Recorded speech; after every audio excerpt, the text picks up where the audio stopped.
there's no question that when Jesus dies on the cross and pays for our sins, that out of that, everything we need for life and godliness was paid for. And in that sense, there is healing in the atonement, because healing is part of God's restoration.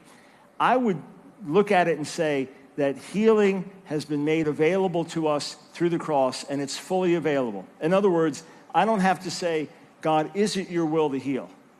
You know, Sammy's really, really sick, and the doctors say he's not going to live.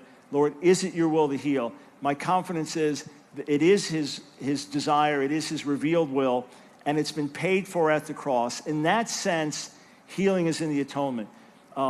In my book, Israel's Divine Healer, which is a technical book, there's more words in the endnotes than in the main text itself. I do deal with this issue of the quotation of Isaiah53 and Matthew 8. I'll try to make this succinct.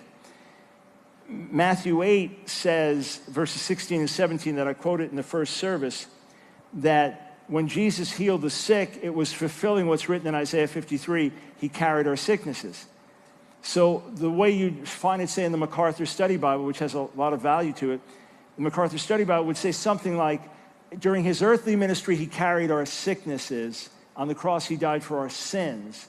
Two separate things, right? So that carrying our sicknesses is not part of the cross. The problem is, Isaiah 53, the whole context is when he's dying on the cross, we thought he was suffering for his own sins, but that's when he was carrying our sicknesses and pains and diseases and sins on the cross. So Matthew is basically telling us the whole ministry of Jesus right up to the cross is taking on his own shoulders our sickness, our pain, until he dies on the cross for our sins. So yes, look at it like this, and this is the way I translate the Hebrew, uvachabrato nir palano. At the cost of his wounds, there is healing for us, and that includes physical healing.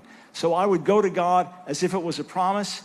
I wouldn't just put it all on me in a stress way. I'd look at it as an incredible opportunity, a promise that's available, and if I don't receive it in this world, I know I have complete victory over sin in this world, but I don't live it out all the time.